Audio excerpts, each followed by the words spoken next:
Good morning and a very warm welcome to Basel, Switzerland's third largest city, situated on the Rhine River where the Swiss, German and French borders meet. We're in the St. Jakobshalle for another Swiss-hosted badminton event.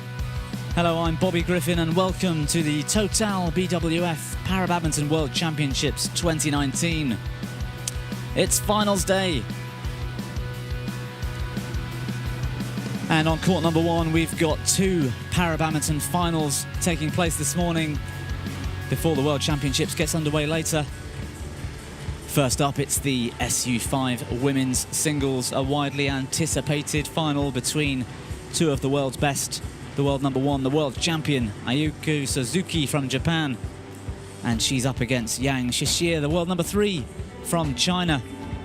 Just taking a look at the draw there, you can see in the bottom half, Yang Qiuxia coming through an epic semi-final yesterday against Denmark's Katrine Rosengren, the world number two, to take her place in today's final. And once again, she's up against Ayako SUZUKI. These two have met so many times, but perhaps most importantly, it's a repeat of the 2017 World Championships final, in which SUZUKI, the world number one, came through as victor 21-18 in the third. It was a classic, and we're hoping for more of the same fireworks today here at the St. Jakobshalle in Basel.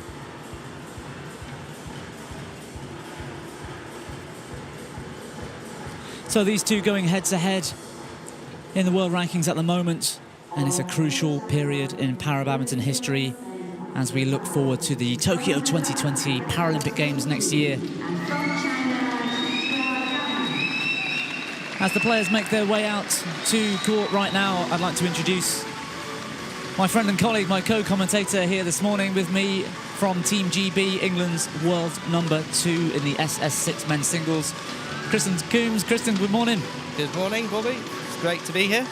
Thank you, that's great. And Kristen, you fell out of the tournament disappointingly yesterday for yourself, but what would it mean to you if you were out here today on the main hall, on the main stage? Oh, it'd be amazing. I think all the other para players will agree with me. This is, the best opportunity to be able to play where all these other able-bodied players will be playing their finals today. It's lucky that myself and a few of the other England players have actually had the same opportunity to do this at the All England as a para demo. But to actually be able to have your World Championship final here, perfect, awesome. Well, more from Kristen on that in a second. Let's just take a look at the toss of the coin.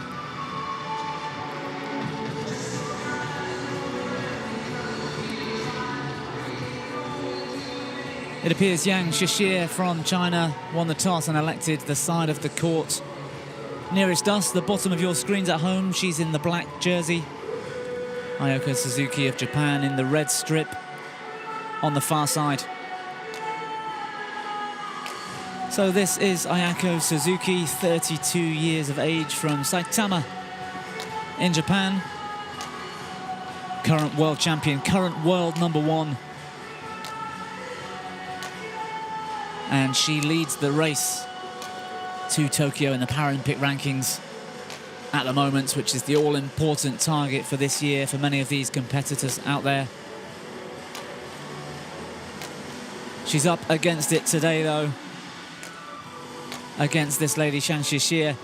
Her tournament results so far this week, well, 43 minutes in the group stages against another Chinese woman. Li Tongtong came through in fine style in the third game, 21-9, but otherwise fairly untroubled throughout the rest of the week.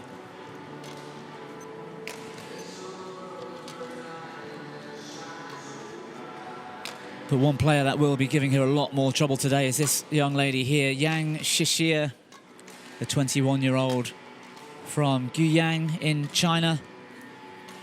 The world number three, but arguably up there with SUZUKI as two of the best players in the world right now. She hasn't played as many tournaments Ready to play over the last 18 months or so, but the ones she has played, she has reached the final in almost every event. Tougher for her this week, Namiko Toyoda from Japan, the world number 5 in the quarterfinals. That went to 3, and her longest match of the week so far. But the toughest match, we watched it yesterday. Katrine Rosengren, the world number 2 from Denmark, 3 games. Cornelia Schroeder from Germany, our umpire today.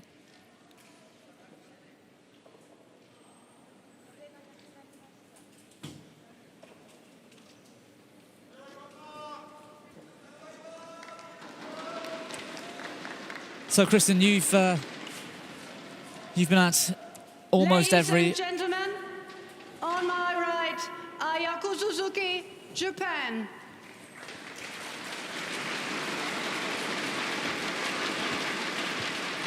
And on my left, Qiuxia, China. Qiuxia to serve. Level. Play. Yeah, sorry, Kristen, I was about to ask you, you've been around the circuit for so long now and played in so many of these top-level international para-badminton events. One love. The mix of categories in many different sections where you've got different disabilities within the same category. Brilliant backhand from Yang. These two fairly similar in physical appearance, I would say, but what are the differences you can see and what perhaps might make a difference physically amongst these two SU5s? Well, if you can see, Suzuki's actually got her whole of her right arm, which I would say is going to make a big difference with her balance. And will help her a lot with her serve as well, as she can actually hold the shuttle in her serve, as Yang does not have her full left arm, which I'm sure is going to restrict her a bit of her balance, and again with the serve. So it will be interesting to see if that will have a big factor in the game, definitely. Yeah, well, absolutely. Something to look out for to see if that does play a part. Some of the para-badminton categories have got a wider range of disabilities within them. SL3 to SL4, for example, amputees, and sufferers from polio, cerebral palsy, that kind of thing. The SU5 category and also your category, SS6, the short stature category, arguably the most sort of balanced in terms of physical ability or disability. Yeah. Are there any differences in your category that you've experienced? Well, there's actually 250 types of dwarfism out there, so there's there's going to be someone with a different type of dwarfism which will help them a lot better, as some people with the other types can be more able and will be a lot quicker around the court. But yeah, it's the same in the SU5. It's very similar though. Two good legs typically in the SU5 singles and a strong racket arm. Yeah, exactly. Absolutely. So you don't really see many differences, much really. Oh, Zhang misses the forehand net, but she's off to a great start here. 2-7.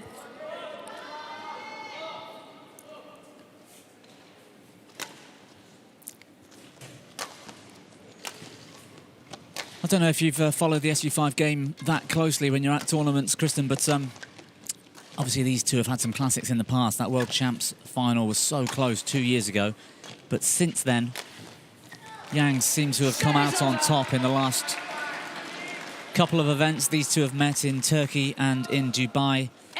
Yang beat Suzuki 21-18, 21-13 in the final in Dubai. The semi-final in Turkey, 21-9, 21-6. So it seems like Yang's got the edge this year at least. Yeah, definitely.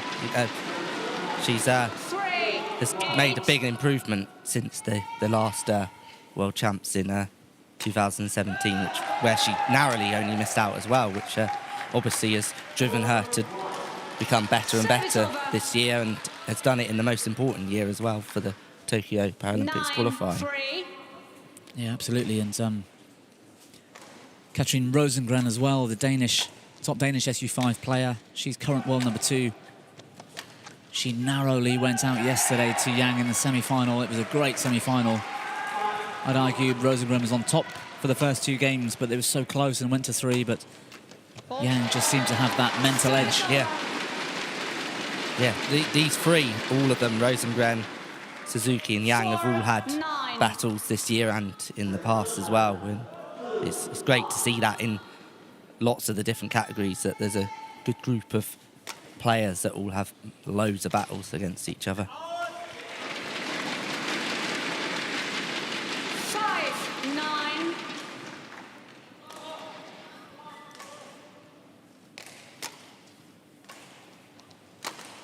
What do you think the biggest challenge is today?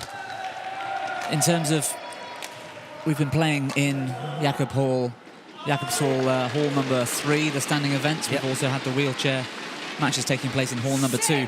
Much smaller environments, just 4 courts hall, more like a large sports hall. Possibly you could argue perfect lighting and perfect conditions. I mean, you've played in them this week. How have you found them? Yeah, they've been really good. So this definitely going to be a change for these players coming into here. You know, like I said before, it's a great opportunity and they're going to love to do this, but there will be some bits where you'll see that they'll struggle with the drift and the speed of the shuttle. Like that missed return of serve, perhaps, just then. We've got to the mid-game interval with Yang in front, 5 points the gap, 11-6. The overhead from Suzuki a moment ago looked like she'd mistimed it. What would you be looking for if you were asked to play on this court today? What would be the biggest challenges for you?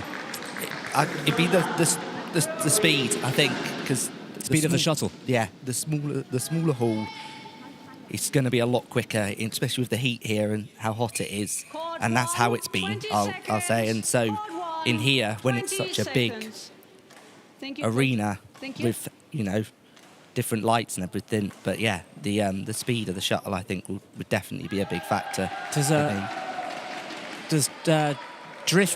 Does drift come into it at all? Yeah, it would as well. It's the same again. The smaller hall, you're not going to get as much drift, and a bigger arena like this, you've got air circulating all over the place, and there's going to be definitely some drift.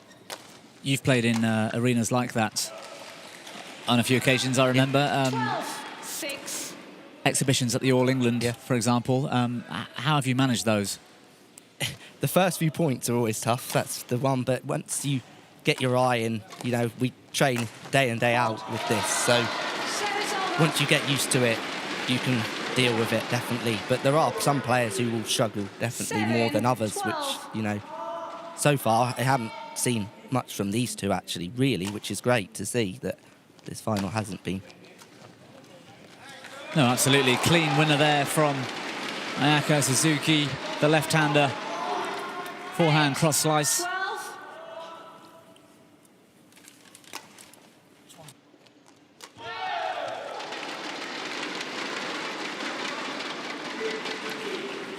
9-12.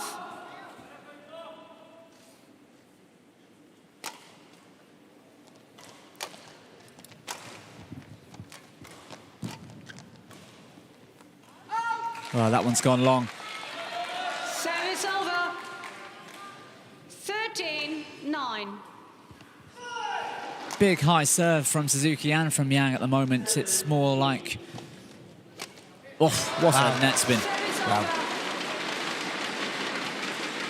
Great backhand net there from Suzuki, early up on the net, which is great winner there.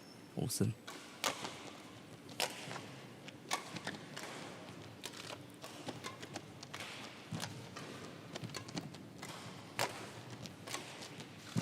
Oh. The defense from Suzuki keeps the rally alive. Longest rally of the match so far. Wow. Brilliant from Yang. What was the difference there? Both players were a lot more patient, which we haven't seen so far, I think. But then again, she finally just managed to get early on that net and take it off Suzuki, which was... Service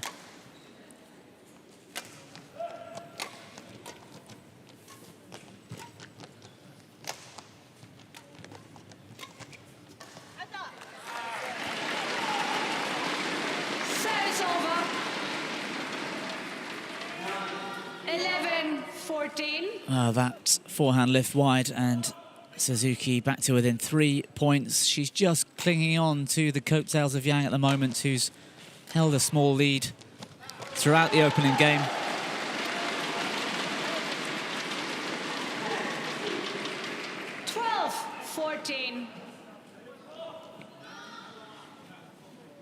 Kristen, I've heard stories of how Suzuki in particular manages herself as a professional player. She is renowned for being one of the hardest working women on the tour.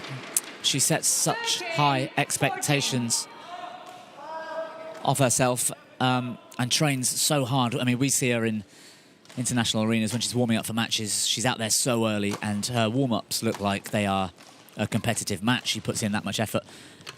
How do you manage yourself when it comes to both training and competitions? Are you pretty strict? Are you pretty relaxed?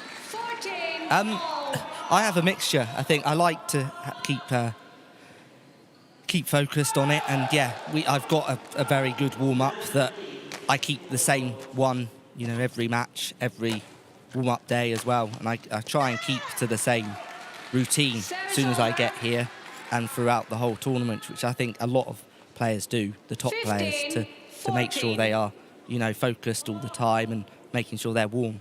But yeah, Suzuki is definitely a player you look out for. She's very professional as well.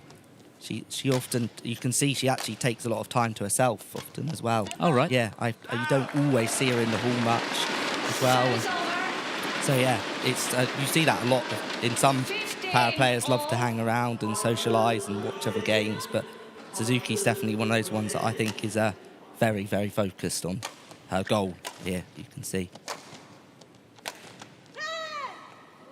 Oh, that one's just long of the back line. Service over.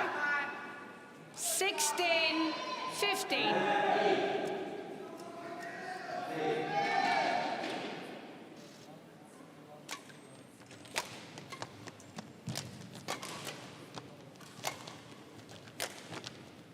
Great skill from Suzuki to shape the drive and go over the top. Brilliant net shots. Service over. 16 all.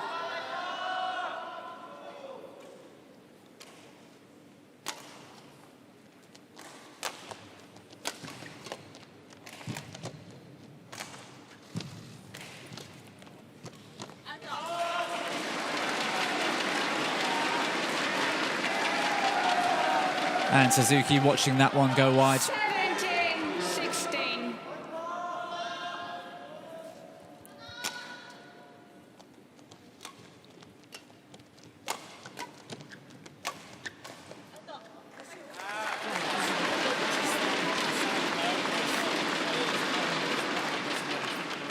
Qiuxia. Don't hold this one. Okay. 18-16.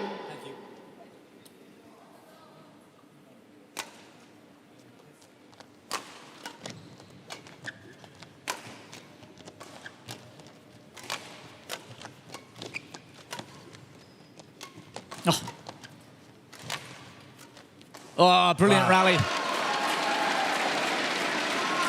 Suzuki really looking like she's coming into her own. 19-16. This is definitely something where she's good, Suzuki. She can really turn it on, I think. And when she puts her focus in, which you can see from her results in her other games. Service over. Definitely. 17-19.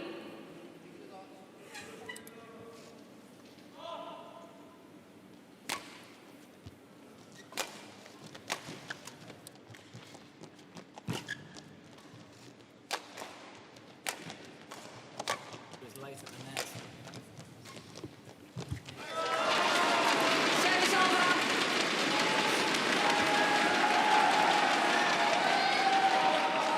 20. Game point 17. Well, that was great defence in the previous rally. Suzuki late at the net, but she scrambled and got it back and sets herself up with game point. Oh, it's gone wide. Ayako Suzuki of Japan takes the opening game. It was an awesome comeback. 4 points the difference. 21-17. 21-17. Sorry, Jono, what was that, mate?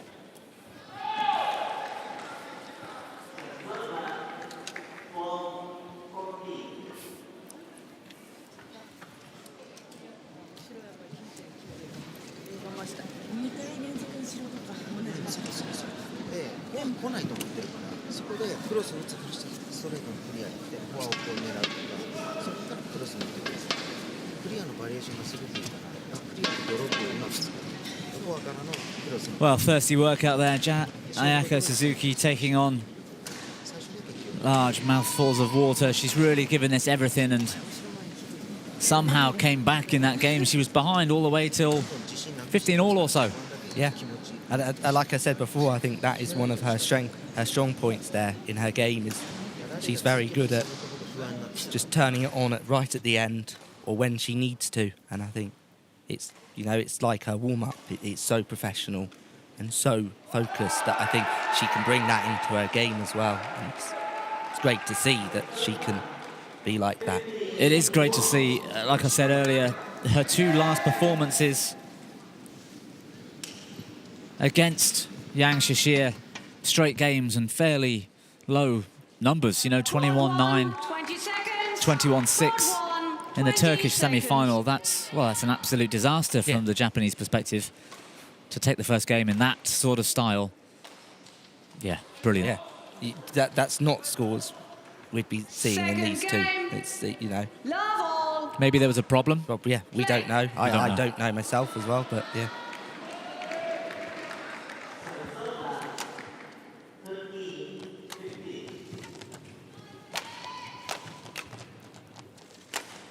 Fault.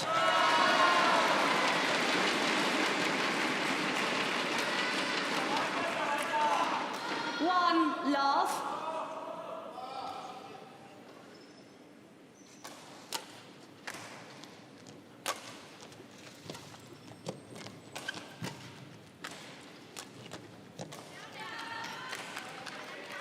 Service over.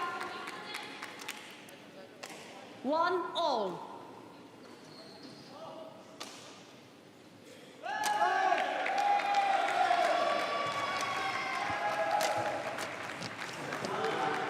Fault. Service over.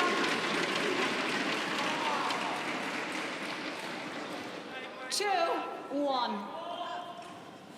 Well, we talked earlier about the conditions that some of these players have in para-badminton, disability badminton, and how the differences range even within category to category. For example, I'm an SL4 player, single below knee amputee, playing against people with cerebral palsy or polio. It's markedly different. Interesting to see here.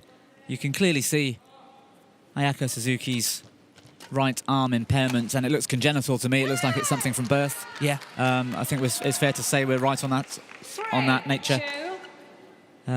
Fascinating that Yang Qiuxia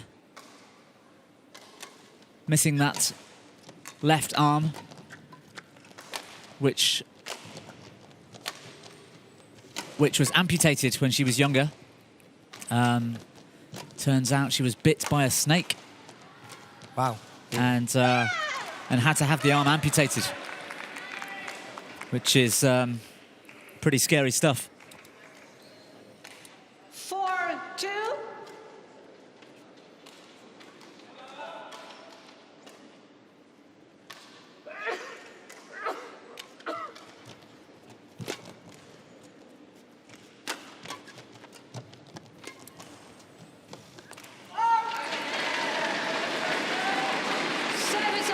Yeah, snake bite. I mean, wow. What a change to your life. 4-3.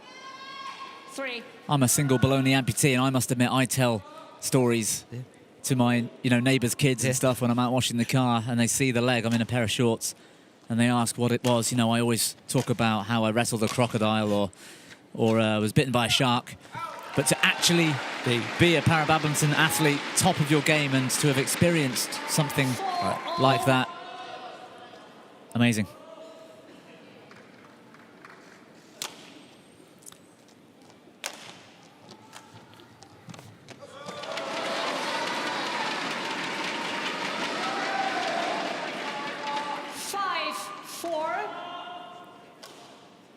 Well, neither player giving anything away at the start of the second game.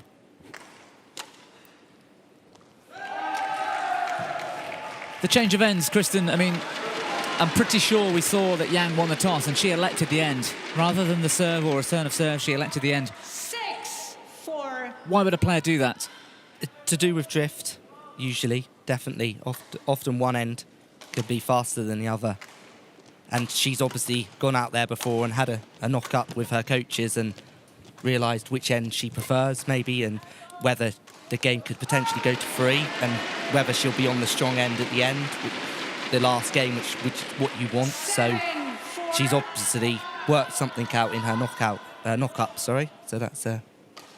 Yeah, I see. So it could be the drift or visibility behind the court, for example, that sort of stuff. Usually, though, in arenas like this, the visibility is pretty good at both ends. There's something, you know, with it being so dark and the seats. So faster or slower end, perhaps. So usually the one I think you'd be looking out for in something like this. Yeah, that one's gone wide, and a couple of poor mistakes from Yang Suzuki, taking this match by the scruff of the neck. Service over. 6-8.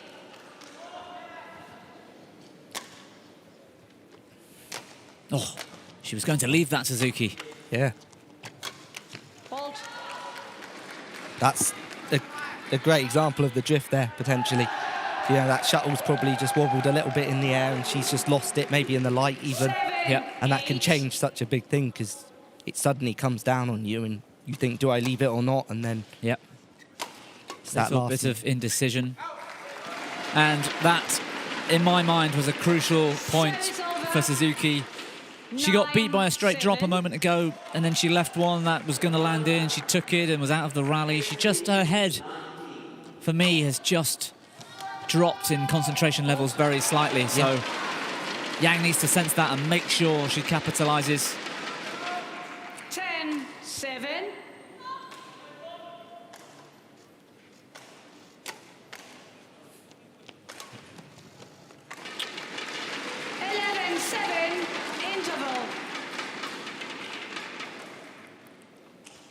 That's a shame there because that's 2 errors there from Yang when we just, like you said, Suzuki had just switched off a little bit and she had a great opportunity there just before the break to capitalise there, but she didn't, which is strange.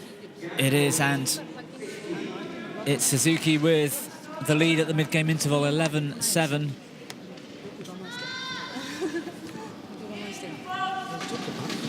She seems pretty comfortable, looking quite relaxed as she speaks with her coaches.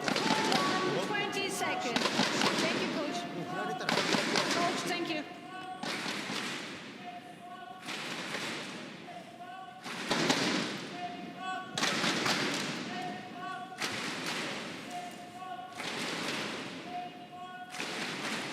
Yeah, for me, Yang arguably has been the slightly better player in Game 2, despite the scoreline. She just missed a couple of easy things, a couple of easy mistakes. And the mix-up of serve. Big high serve most of the time. That one, she cut across, out wide, short. I know from training with you day in, day out, that's one of your favourite weapons, is the serve. Do you find that it works for you in the SS6 men's singles? Yeah, definitely. The variation on the serve, I mean. The variation on the serve, just because of, obviously, we're a lot smaller, it's harder for us to cover the court, and I think if you can just get that crucial first push from something in either, you know, being able to get a good short serve in or a long one that's flat, you can potentially get on top of the rally straight away, which is such a big thing in our category, definitely SS6. Okay. Good defence, Yang. Oh, just fell short of the tape. 9-12. Yang Qiuxia having to dig really deep, a game down and 3 points behind.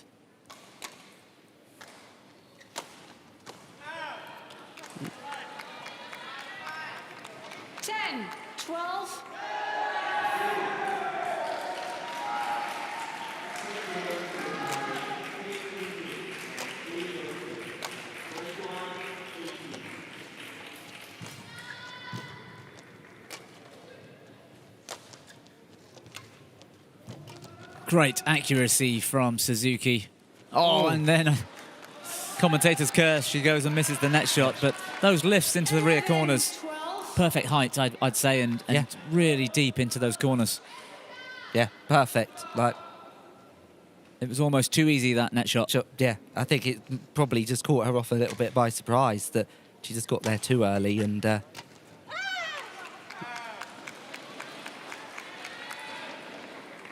12-all.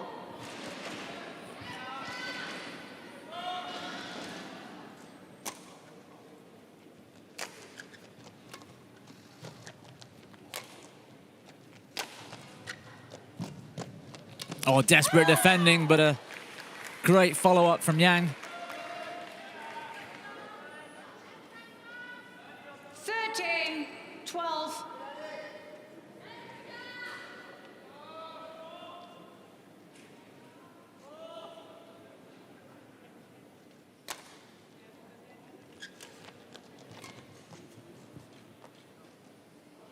Yeah, good length. Great length. 14-12.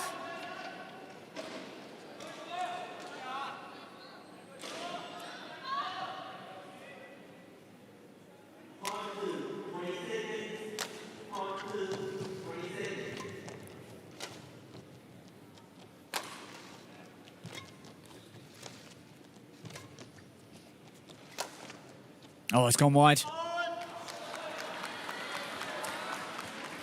That's a shame for Suzuki. Just before the interval, we were saying she's just not quite controlling things.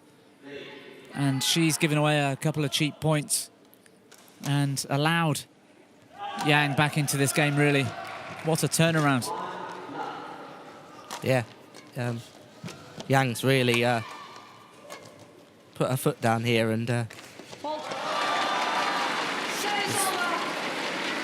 pushed it for where Suzuki's making these errors, which is not like her. Like I said before, she's usually very good at keeping very consistent focused and being consistent. So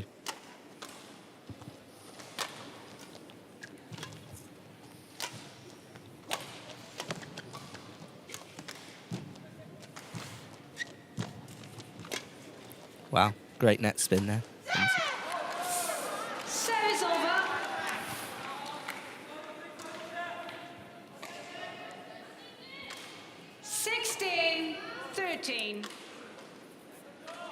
And Yang Qiuxia with the 3-point lead as we're getting into the final stages of game number 2.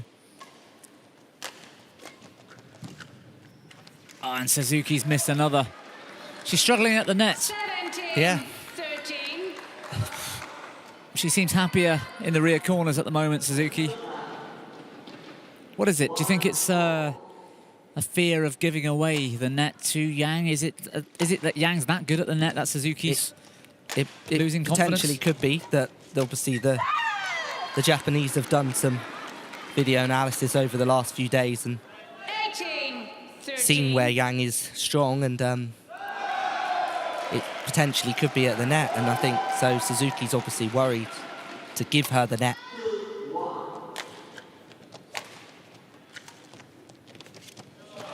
Cool. Service over.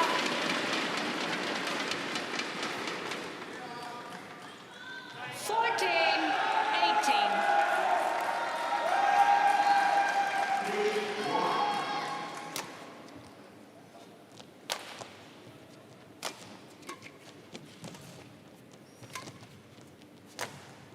Oh, great backhand clear. And again, she's missed the net.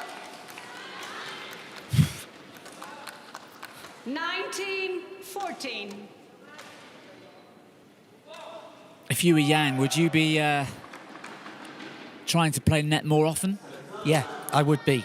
But obviously, at the same time, you don't want to overplay it, because that can give it away. But yeah, at this stage of the game, when you're 19-15 up, I think it's the crucial time to see where your opponent is weak and to definitely push them there.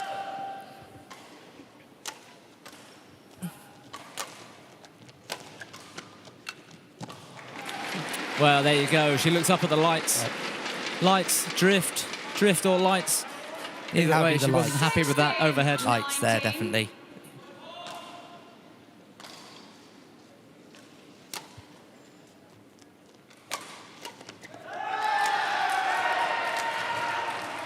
And the cross-court clear, gone wide. Yang with 4 opportunities to close out this opening game.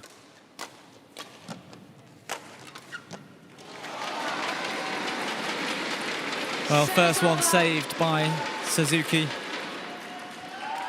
17-20.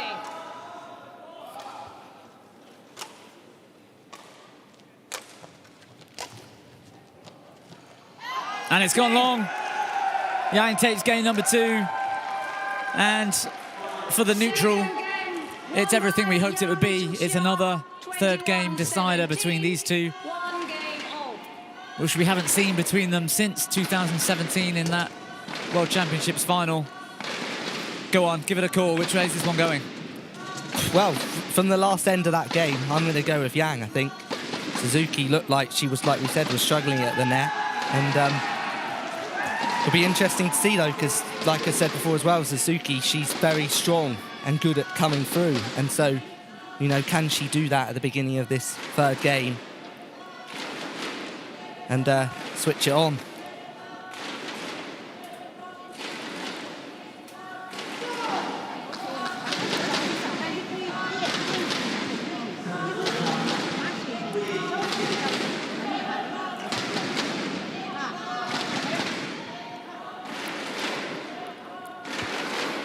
Just actually looking at a previous result there, when Yang played Mamiko from Japan, she lost the first to 21-19 and then won the second 21-17 and then the third 21-11.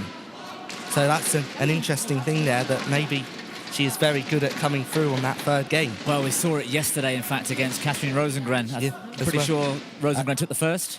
No, Yang actually took the first. Okay. So, but then she did win the third to 21-12, which is a big margin. Badminton fans will know the determination and fighting spirit of, well, so many top players, but Chinese over the years have always been so good at digging deep, and when it comes down to the crunch in a third game, always hard to bet against the Chinese. Yeah.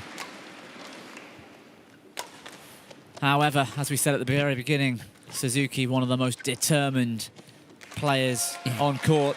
32 years of age, 10 or more 11 years old. They're 11 different. Difference. Do you think that extra level of experience and possibly maturity will help Suzuki? I would think so. I would like to say so, yeah. But, you know, anything can happen in these stages. It's the World Championship final, and both players are going to be nervous. Yeah, they are. I mean, I would be. Semi-finals was as far as I ever got in the World Championships, but different for you. Yeah, I've had a few actual finals where I've won the first and then ended up losing in the third, and it's heartbreaking, and you crumble sometimes, and it just shows that the mental side of the game and being able to, stay focused through the whole thing. Absolutely, it's something we involved with Team GB at home. Obviously, you're one of the funded athletes, the sponsored athletes and I'm part of the sort of coaching staff, I guess. Something we work on quite a lot is the psychological side of it. Yeah. Shout out to head coach Richard Morris and our psychologist Sally McGinn, who's here this week with James Boxall as well. Yeah.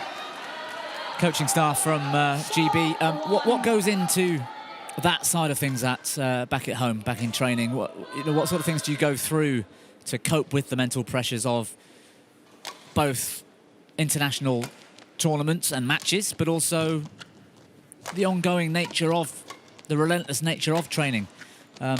Tell us about what you do or what you work with to help you in that respect. Yeah, well, we see our psychologist, Sally, quite often. And, you know, we do a lot of on-court things as well that work us to be good at certain stages of the game. Maybe when it's 15 all in the third or something. But yeah, there's lots of different ways we work on things that we look at when we want to be able to stay focused through the whole game. Yeah. So sort of tactics to be able to cope with? Yeah, and just it's the mental side of it, the pressure, and just believing in yourself, really, just knowing you can do it and go through it, you know. So do you believe that sort of thing can be trained? I think it can. I think it's something you have to train yourself, I think, a lot of it. I think that's where, you know, these top athletes come through, is because they are so good at, you know, having the help from a psychologist and coaches, but being able to actually do it themselves and be on that court on their own and go through. Well, we're about to see what can happen today. These two athletes so evenly matched physically, and in terms of their level of badminton, it's not much in it, so it is going to come down to who can keep it together. Yeah. And when it's month in, month out, when the Paralympic qualifying race to Tokyo period is 14 tournaments long over the course of about a year, that's, you know, you're at a tournament every 3 to 4 weeks. Yeah. You're going to be in that situation a lot. You're going to be able to have to manage that pressure so often. 7-4. Well, we're in the real stage of it now as well. We've had some bigger gaps throughout the first part of the year, but now it's the real crunch time. We've got the Worlds, and then we're going to Thailand and China in 3 weeks. They're back-to-back, so we'll be out in Asia for nearly 3 weeks almost. Yes. And then we come back and we're straight out to Denmark within, I think, another 2 or 3 weeks again. And then we come back and then again we're straight out to the tester event, actually, in Tokyo. 9-4. Where it'll be the last qualifying tournament of this year, and then obviously the start of the next year, 2020, we'll have 3 more tournaments, 2 in South America, Peru and Brazil, and then 1 in Spain, which is the last one. So yeah, it's a pretty hectic end of the year for all the para players.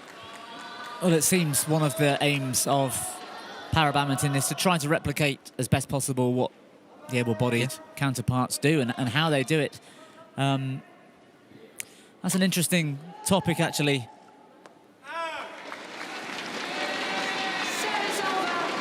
Five points to gap. Yang Qiuxia, a great start to game 3. How does that come into play? So many tournaments, and with badminton so big out in the Far East, so many tournaments are in Asia. Yeah. The expense, the travel, the homesickness, the hotels, the food. How do you prepare for that as a lifestyle? Well, you know, it is tough, and yeah, the food is definitely a big factor for us. You know, places like Thailand and China where great net shot from Yang. Sorry, Kristen. It's not a problem. Yeah. Interval, change ends. 11-6, the change of ends. Let's see whether Yang made a great decision. So, yeah, I think that's something she obviously did really think about. Yes, and she's got a 5-point lead going into that change of ends. Her tactics, if we are going from her picking the end, have definitely worked here so far, which is interesting. Let's just see if we can pick anything up from the coaching conversations. 20 seconds.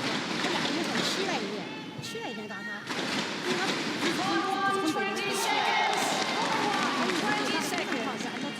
Coaches, thank you. Coach. Obviously, we were talking about the fact that Suzuki was struggling at the net, so Coach, is return to the chair. the Chinese coach there maybe potentially telling her that she's going to be getting a lot more stuff to the back? Yes, You know, please. that's something we Yeah, might absolutely. look out there for, maybe. Chinese TV and Japanese TV tuned into this one, of course, and 11-6. be so interesting to hear what was just discussed during the interval. How's your Mandarin? Not good at all. Okay, neither mine. Yeah, we were talking about coping with international travel, Yeah. essentially, and also just the length of time you're away from home. I guess you just have to get used to it, but what can you do to prepare yourself? Well, you know, we can take things with us. You know, some food stuff, potentially. Home comforts? Home comforts that, you know, like some people might take tea bags or something. It might seem very, you know, the smallest thing, but again, when you go to China and places, they might not have English tea or something. So just something like that is going to definitely help you, sort of thing. But, you know, it's the missing family as well and friends. Yep. And, you know, we train day in, day out in the EIS in Sheffield, and that is our home. We're so used to going there every day, and then to go to a different place for a week or two, you know, it is hard. But we have got used to it now, and, you know, I've been Paris since 2008 now, the first tournament actually that was introduced for SS6, so yeah. 7.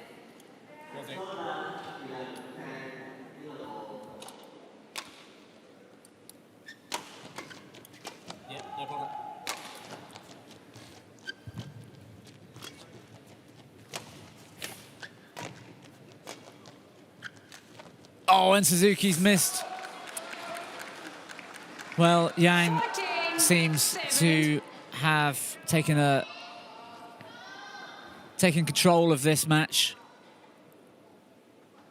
She was good in the second. She's been great throughout the third. Service over. 8-14.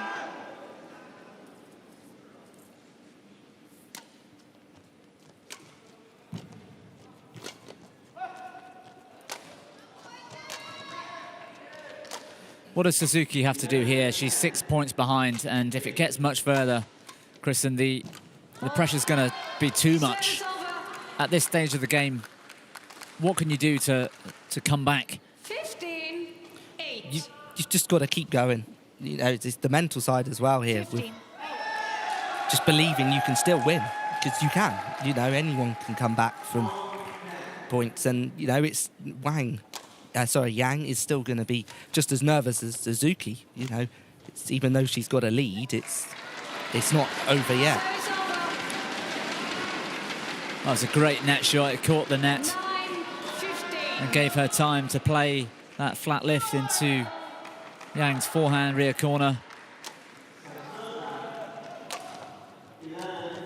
I guess she has to just play every point at a time and Yeah. just focus on that 1 point. Brilliant from Suzuki.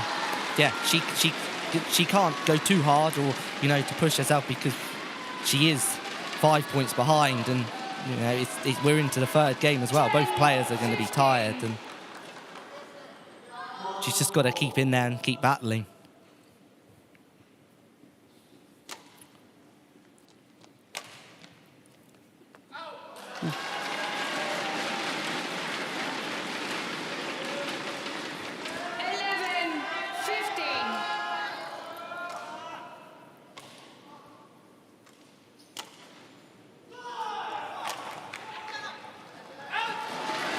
Well, like I said, you know, Yang is going to be just as nervous as Suzuki, and there's two big errors there that she's cleared it out the side. So it's all game on now, I think, definitely.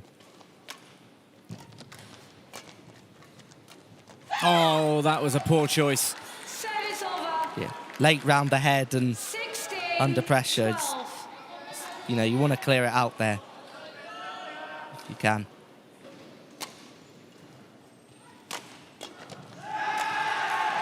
Oh, better. I guess if she's going to go cross, the safer option is to hit with a bit more power like that. Yeah, definitely. Clean winner this time. She's still in this, Suzuki. 3 points.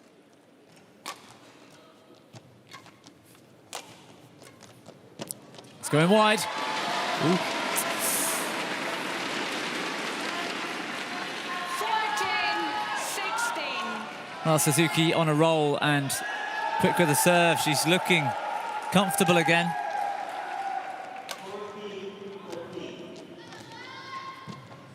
Oh, great net shot. She's gone for the body. But superb defense from Yang to get out of that trouble. Oh, and she's back on the attack. Service over. 17-14.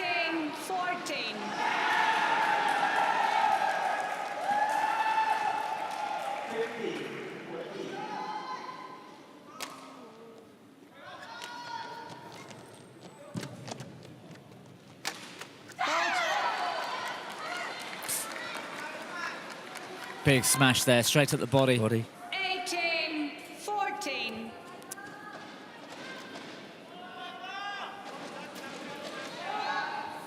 Well, 4 points the difference.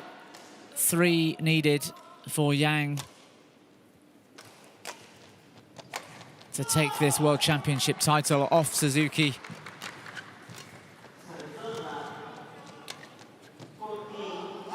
That's gone long. Service over. 15-18.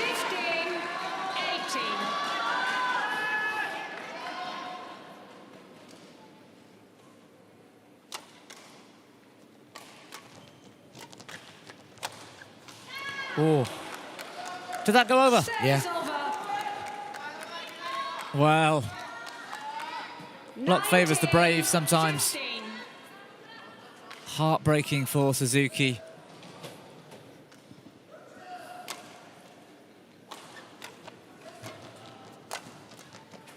Oh, that's good from Yang. Calmness under pressure. Simple cross block. Match point. Yeah. 15.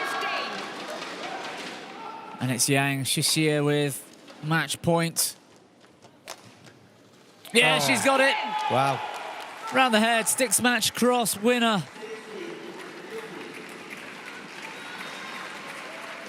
Incredible scenes for Yang Qiuxia.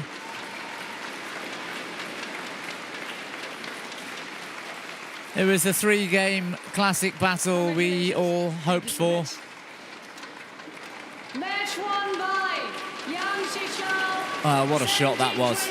At that stage of the game as well, to have the nerves to pull that off, I think, is showed she was just believing in herself. And Confirmation of that game score, women's singles SU5 final. Suzuki took the first 21-17. Yang came back 21-17, 21-15. And she is the new SU5 women's singles world champion.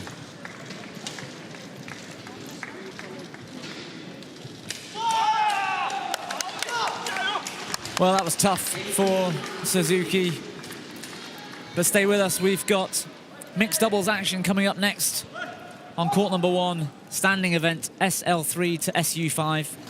From Indonesia, it's Harry Susanto and Liani Ratrioktila. And they're up against the surprise finalists from Germany, Jan-Nicholas Pott and Katrin Siebert. Join us soon.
We're here at the St. Jacobs Hall Arena in Basel, Switzerland for the BWF Total Para Badminton World Championships 2019.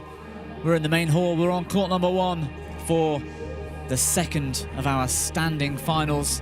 We just witnessed a brilliant women's SU5 singles final between the world number 1 and the world number 3. Up for you next, it's mixed doubles action. Indonesians, the world number 1, the world champion.